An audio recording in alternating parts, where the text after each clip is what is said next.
Meron tayo dito isang piraso ng ating piatos. Ang ating gagawin dito ay ipiprito natin ito sa kumukulong mantika. Napakasarap ito na recipe at patok na patok din itong pangnegosyo. Napakadaling gawin at talagang magugulat ka sa sarap nito. Kaya ano pang hinihintay mo? Tapusin mo itong video hanggang sa huli. At para sa ating complete list of ingredients ay nilalagay natin sa ating description box. Kaya tara na, simulan na natin ang pagluto pagkatapos itong ating intro. Tara na!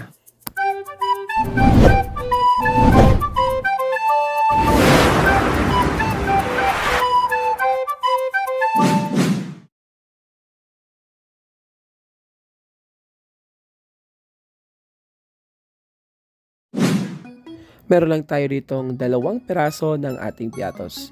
Ito ay ibinila lang natin sa ating mga suking tindahan. So nagkakahalaga lang ito ng 15 pesos bawat piatos. So 2 piraso yung ating nabili dito at yung ating flavor nito ay yung cheese. So durugin lang natin ito. Kahit naman hindi masyadong durog ay pwedeng-pwede naman.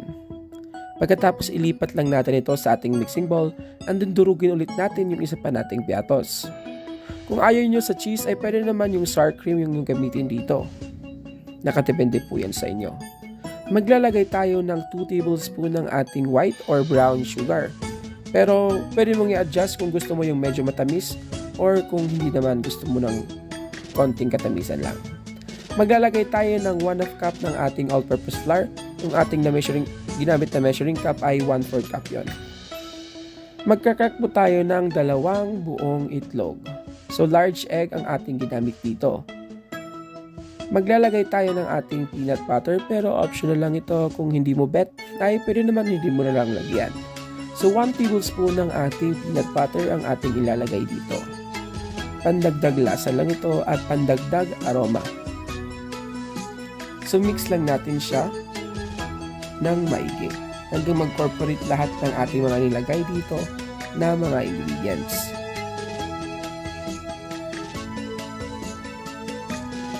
Ayan, para sa ating complete list of ingredients guys, ay nilalagay po natin yan sa ating description box sa baba. At huwag niyo din kalimutan mag-follow sa ating Facebook page, Happy Tummy by RD. Pagkatapos maglalagay lang tayo ng ating powdered milk. Kahit anong brand ay pwede dito. Maglagay lang tayo ng 1/4 cup ng ating powdered milk or kayo na lang magtansya.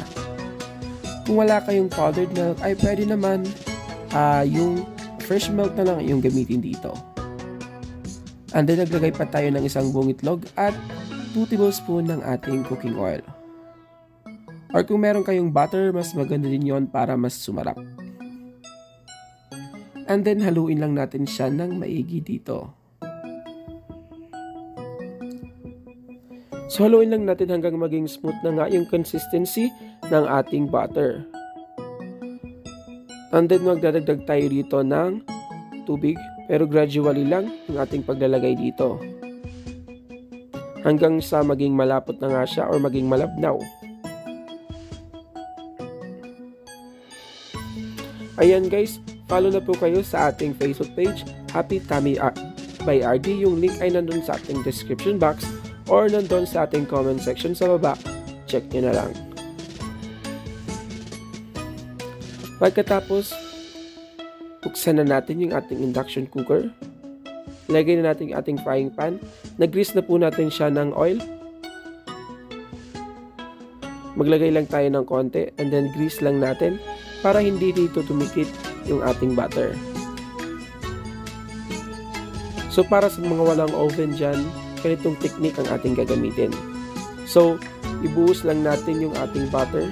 Ibuhos lang natin lahat. And then flatten lang natin yung surface nito para maglagyan pa yung gilid niya. Para mag-form siya ng circle. Pagkatapos dito ay takpan lang natin and then bubuksan na natin yung ating induction cooker. Low medium fire lang ang ating gagamitin dito and then lulutuin lang natin ng 10 to 15 minutes. Ayan, sa ating pangalawang option ay pwede mo itong i-bake sa ating oven. Kuha lang kayo ng molder or yung ating pan and then i-bake nyo lang ito ng 10 to 15 minutes din. So after 15 minutes guys, ganito na yung ating resulta ng ating napakasarap na piatos. So hindi mo akalaing piatos lang ang ating main sangkap dito. Pagkatapos ay hanguin lang natin siya at then ililipat na natin sa ating serving plate.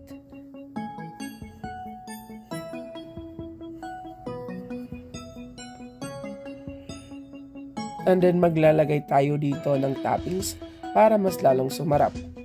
Ayan yung ating toppings ay nakadepende po yan sa inyo. Mayroon tayo dito ng mayonnaise.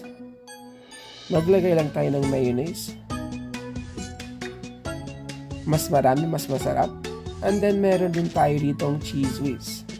Kung meron kayong ketchup, pwede din ito. At maglagay kayo ng grated cheese para mas lalong sumarap. Pero nakadepende po yan sa inyo kung anong available sa bahay nyo. Flexible naman lahat ng ating mga ingredients. Ayan, para mas lalong maganda tingnan, maglalagay tayo ng ating spring onions. Mga ginupit nating spring onions para mas kainganyo-inganyo tingnan, diba? Para mas maganda tingnan kung meron tayong mga greens.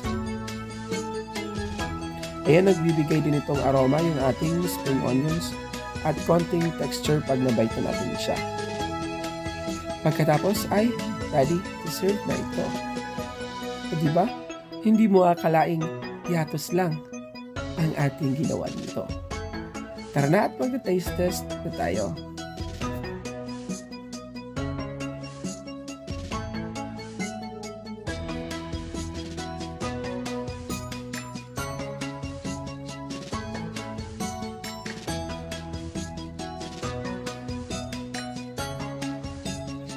Ayan, so maghihiwa lang tayo ng konti and then titikman natin siya kung masarap siya. Ayan guys, kung makikita nyo sa ilalim ay medyo nasunog siya, pero okay lang yan. Kailangan talagang mahinang apoy lang ang ating gagamitin dito. So napakasarap niya guys, at hindi mo akalaing naglagay tayo dito ng piatos. Kahit hindi na tayo maglagay dito ng cheese kasi yung flavor ng ating piatos dito ay cheese naman. Kaya perfect na pang merienda.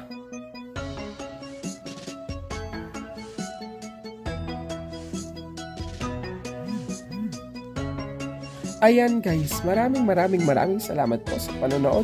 I hope ay meron po kayong natutunan naman dito sa ating napakasarap at kakaibang piatos recipe. Ayan, huwag yung kalimutan mag-like and subscribe sa ating YouTube channel at mag-follow sa ating Facebook page, Happy Tummy by RD. Maraming salamat sa panonood. Susunod ulit sa ating next recipe.